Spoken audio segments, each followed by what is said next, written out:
It was an ordinary evening. Emily's husband, Michael, went to take a shower while she was in the room folding clean clothes, preparing to put them away. Her phone vibrated twice. She picked it up casually and couldn't help but chuckle. Cheerful, ridiculous. It was from an unknown number, with a brief message: "Your husband is being unfaithful." Dismissive, this is nonsense. She was about to take the clothes to the bathroom when the phone vibrated again. She hesitated but decided to take another look. Sure enough, it was the same unknown number. This time, the message was more detailed: "If you don't believe me, check the shirt he wore today." Serious, what on earth? She stared at the message, frozen. Calling from the bathroom, Emily. Her hands trembled as she deleted the two messages, shoving the phone into her pocket, and rushed towards the bathroom. Michael took the clean pajamas from her with a hint of displeasure and started putting them on as he walked back to the room. Nervous, honey. Michael turned around, drying his wet hair, looking puzzled. She hesitated and then started talking about the gossip Mrs. Taylor had shared with her about her neighbor's husband being unfaithful, casually slipping in a question. Nervous, do you think men tend to stray once they have money? Michael was smart and immediately sensed the underlying meaning of her words. His expression turned somewhat grim. Denying, repeatedly, no, it's just gossip, nothing serious. He finally averted his gaze and walked back to the room. Afterwards, Emily quickly went into the bathroom and closed the door. She retrieved Michael's clothes from the washing machine. On the sleeve of his shirt, there was indeed a faint lipstick mark. It was very light, and she couldn't tell the color, but she was so shocked that she collapsed onto the floor. The phone vibrated again. She shakily took it out. The message read, "Do you believe it now?" Fear gripped her more than disbelief.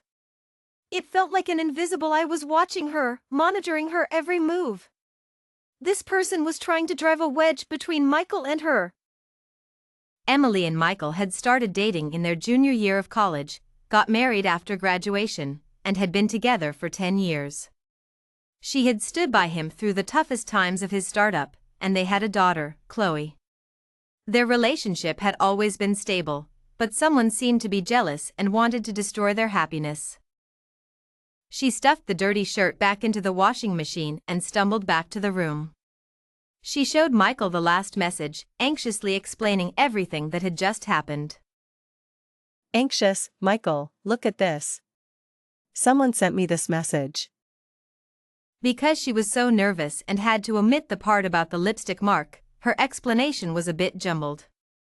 Michael listened with interest, then patted her shoulder. Cheerful, Emily, this message says believe it. Believe what? She stared at Michael, feeling like he wasn't taking this seriously at all. He continued, suggesting that it might just be a wrong number. Friendly, maybe it's just a wrong number. Don't worry about it. Angry, how can you say that? This seems too specific to be a coincidence. If it had been just one message, she might have believed Michael's explanation. But considering the previous two messages, how could it be such a coincidence? However, since she had deleted the earlier messages, she had no evidence, and Michael probably wouldn't believe her. Determined, I'll figure this out myself. His words were dismissive, and she suddenly felt a surge of anger. Ignoring the phone, she stepped closer to him, questioning. Angry, Michael, have you been unfaithful? Michael looked at her in disbelief, then sneered and asked. Angry, look at Chloe. Who do you think has been unfaithful? Her momentum instantly deflated. She understood what Michael meant. Chloe didn't look like either of them. She felt a headache coming on. At this moment, Michael sighed deeply.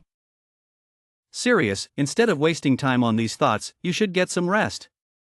You seem to have too much free time. I'll go heat up some milk for you. With that, Michael walked out of their room. Narrator, tone, serious. The next day, when Sarah came to give Chloe her piano lesson, I went out. Narrator, tone, neutral. Sarah was Chloe's home piano teacher, in her early 20s, full of youthful energy and always smiling. Chloe liked her very much. Narrator, tone, secretive. I didn't go far, just to an alley next to our community. After turning 7 or 8 corners, I entered a shop without a signboard. Inside was a private detective agency. Detective, tone, confident we can handle this for you, ma'am. Give us 3 days, and you'll have your answers. Narrator, tone, serious. 3 days later, I received some photos of my husband hugging a woman. The woman was Sarah. Narrator, tone, devastated. When I saw the photos, I gasped and collapsed onto the sofa. Narrator, tone, neutral. At that moment, Sarah was in the living room teaching Chloe to play the piano. Sarah, tone, friendly. Chloe, you're doing great. Keep practicing. Narrator, tone, angry. I frantically pulled her away from Chloe, pointing to the door. Emily, tone, shouting, get out! Leave here immediately and never come back! Sarah, tone, tearful. Mrs. Taylor, did I do something wrong? I apologize if I did. Why are you suddenly? Narrator, tone, sad. Chloe ran over, hugging Sarah's leg and crying. Chloe, tone, crying. Mom, don't make Miss Sarah leave. I like Miss Sarah. Narrator, tone, serious. Watching everything unfold, I realized that my husband had indeed been unfaithful, and this woman wanted to take my husband and daughter. Narrator, tone, serious. Michael happened to come back at this moment, shouting angrily. Michael, tone, angry. Emily, what are you doing? Apologize to Sarah. Narrator, tone, devastated. He pulled my hand off Sarah and apologized to her repeatedly, then forcefully pushed me into the bedroom. Narrator, tone, terrified. The door slammed shut behind us. I shivered all over, listening intently to the sound of Sarah leaving. Narrator, tone, serious. Then, my phone vibrated again. It was another message from that number. Had enough? Narrator, tone, angry. I was certain that all those messages had been sent by Sarah. Michael came in, and I shoved my phone at him, shaking with anger, unable to speak. Emily, tone, shaking. Look at this, Michael. Michael, tone, angry. There's nothing on your phone. What are you showing me? Narrator, tone, confused. I quickly grabbed the phone back, intending to show him, but found that Michael wasn't lying. There was nothing on my phone, not even the previous spam messages. Emily, tone, frustrated. How could this be? Narrator, tone, serious. I frantically searched but found nothing. Michael, tone, cold. Emily, you're paranoid. You need to stop this nonsense. Emily, tone, questioning. Michael, have you been unfaithful? Michael, tone, sneering. Look at Chloe. Who do you think has been unfaithful? Narrator, tone, deflated. My momentum instantly deflated. I understood what Michael meant. Chloe didn't look like either of us. Michael, tone, serious. Instead of wasting time on these thoughts, you should get some rest. You seem to have too much free time. I'll go heat up some milk for you. Narrator, tone, serious. With that, Michael walked out of our room. Emily stuffed the dirty shirt back into the washing machine and stumbled back to the room, anxiously showing Michael the last message and explaining everything that had just happened. Michael, look at this message. It says, believe it. What do you think it means? Emily, maybe it's just a wrong number. You're overthinking this. Emily stared at Michael, feeling like he wasn't taking this seriously at all. But there were 2 other messages before this one. It's too much of a coincidence. Emily, you've deleted those messages. Without evidence, it's hard to believe this is anything more than a mistake. Emily decided to investigate on her own. Emily stuffed the dirty shirt back into the washing machine and stumbled back to the room. She showed Michael the last message, anxiously explaining everything that had just happened. Michael, look at this message. It's saying, believe it. But believe what? Calm down, Emily. Maybe it's just a wrong number. Why are you so worried? Emily stared at Michael, feeling like he wasn't taking this seriously at all. It's not just one message, Michael. There were 2 others before this, and I deleted them. It's too much of a coincidence to be a mistake. Well, without the previous messages, it's hard to prove anything. Maybe you're overthinking it. Emily decided to investigate on her own. Michael went to heat up some milk for me while I took Chloe back to the room. Another message came through, even though I had already changed my number. The message said, "A woman like you doesn't deserve Michael. I'm giving you 1 week to leave him." By now, I had grown accustomed to it and could calmly digest the content of the message. 1 week, so impatient? A smile curved on my lips. A week later, I received a call from Michael. Emily, you've been in a bad mental state lately, haven't you? Today is your birthday, and I've booked a room at the Merlin Hotel to celebrate. I'll give you a surprise. The room number is 706. Drop Chloe off at your parents' place and come over. At first, I held the phone to my ear, but as he continued, I put it on speaker and walked into the living room. In the living room, Sarah was tutoring Chloe on the piano. Hearing Michael's voice from my phone, her teaching voice gradually faded away. Actually, today was just my solar calendar birthday. Normally, I celebrated my lunar calendar birthday according to my hometown's customs. I didn't expect Michael to be so thoughtful.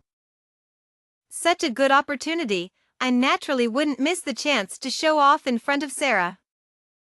Emily, are you listening? You must come tonight. Don't worry, honey, I'll be there on time tonight. What's the surprise? Can't you give me a hint? I said, glancing nonchalantly at Sarah. If I tell you now, it won't be a surprise. I have a meeting to attend, so I'll hang up now. Michael said and hurriedly hung up. Hotels, motels.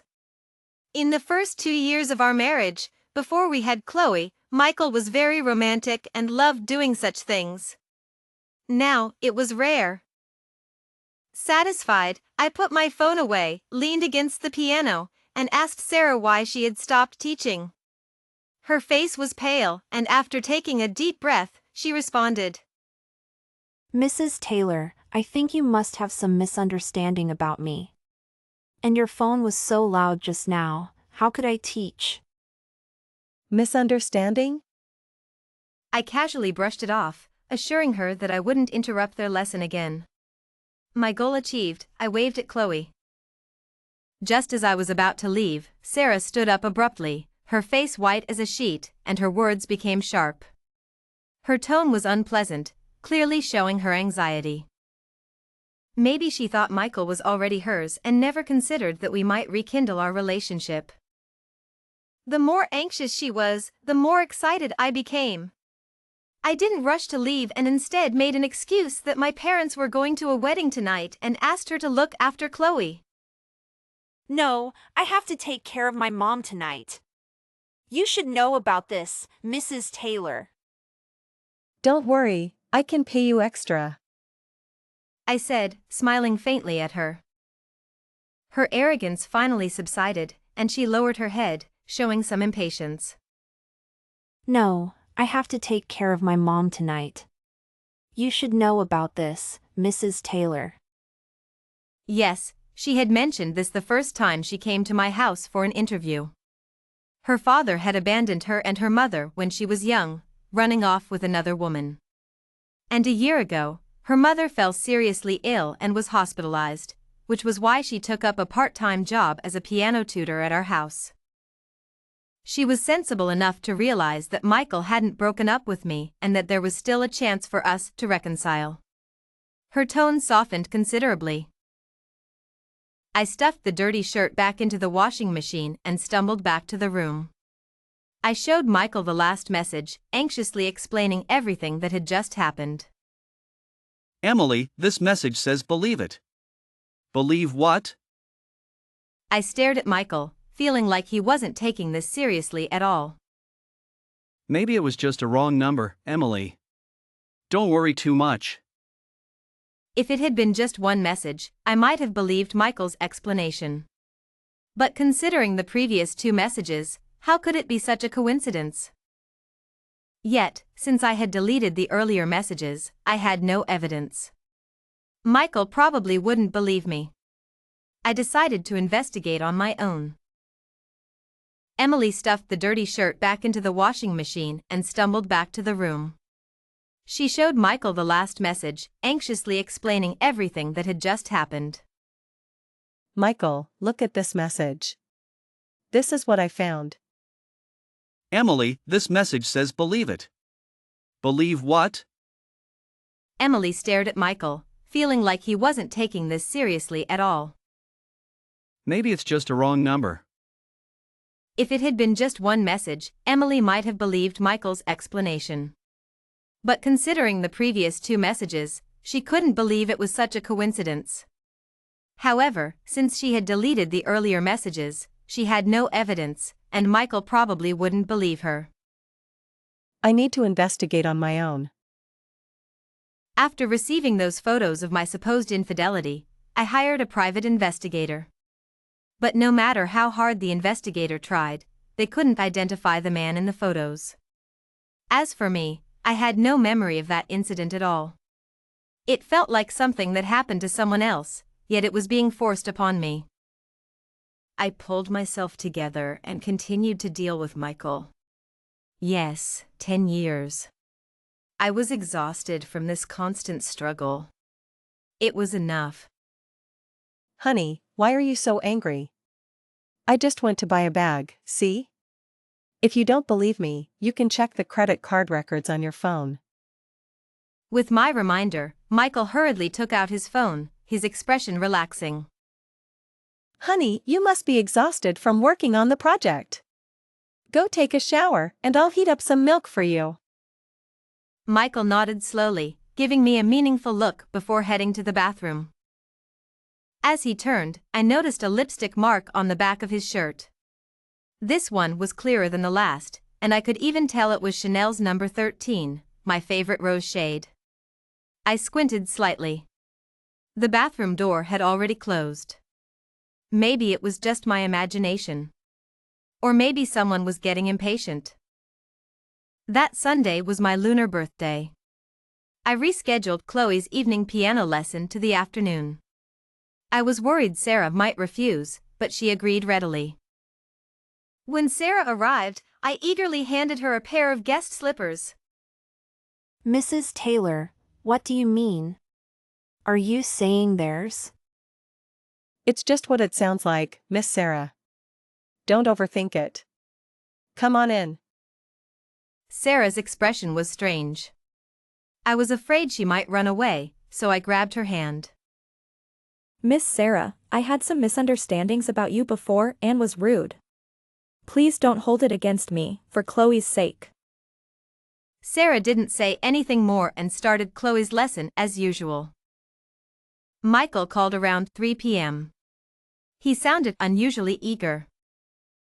Emily, what are you doing? Practicing piano with Chloe. Oh, I see. Today is your birthday. I've planned a special evening. Remember the beach from our honeymoon? Come over now and wear that red dress from the day we met. I promise a surprise. He remembered it all, yet he could still be so heartless. I tightened my grip on the phone. What about Chloe? She won't have her mom with her? I gave him one last chance. But he casually said, Just drop Chloe off at your parents' place.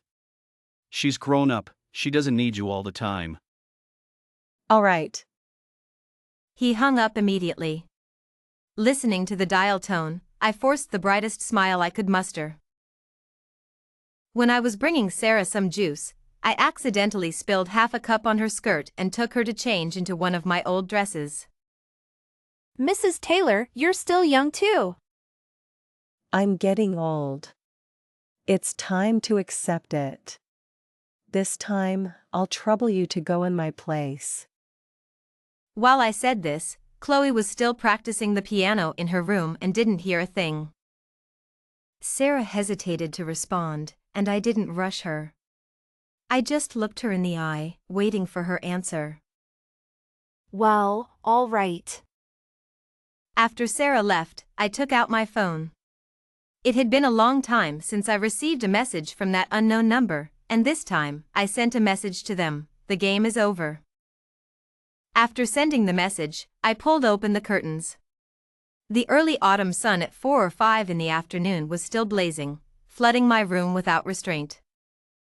I looked up at the red sun on the horizon, squinting my eyes.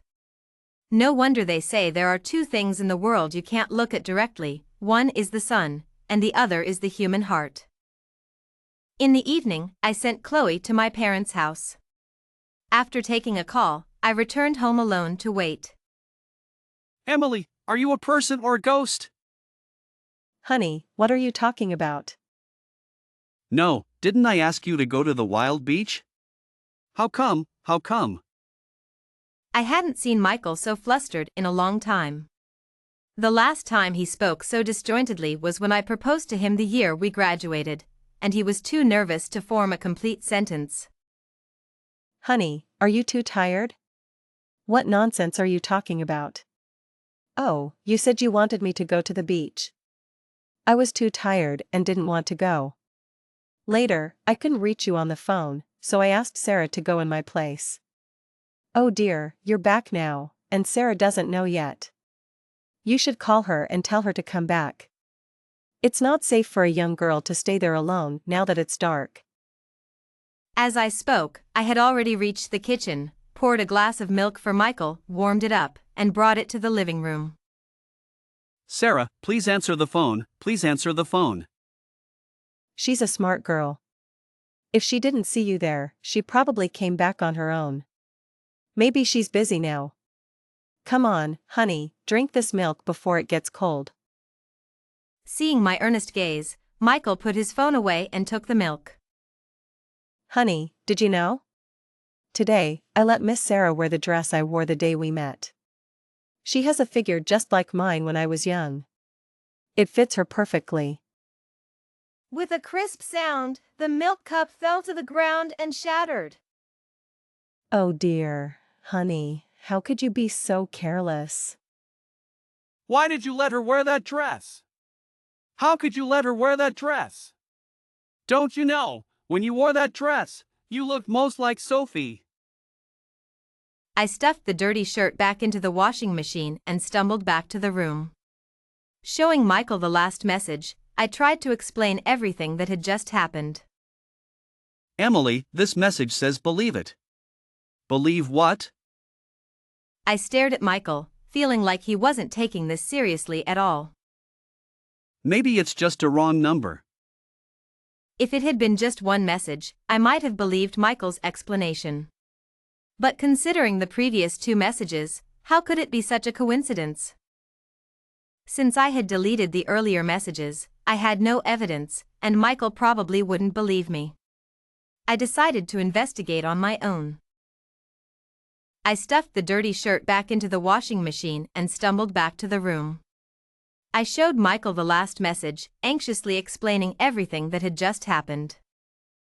Michael, look at this message. Believe it. What do you think it means? Emily, calm down. Maybe it's just a wrong number. I stared at Michael, feeling like he wasn't taking this seriously at all. If it had been just one message, I might have believed you. But there were two other messages before this. How could it be such a coincidence? Come on, Emily, you might be overthinking this. I decided to investigate on my own. I stuffed the dirty shirt back into the washing machine and stumbled back to the room. With trembling hands, I showed Michael the last message, trying to explain everything that had just happened. Michael, look at this. I got another strange message. It's the third one.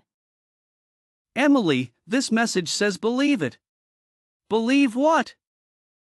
I stared at Michael, feeling like he wasn't taking this seriously at all. He continued, suggesting that it might just be a wrong number.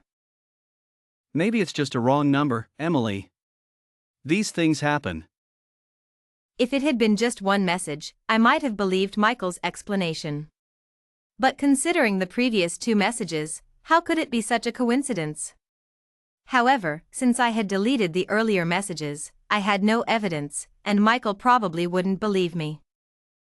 I'll investigate on my own.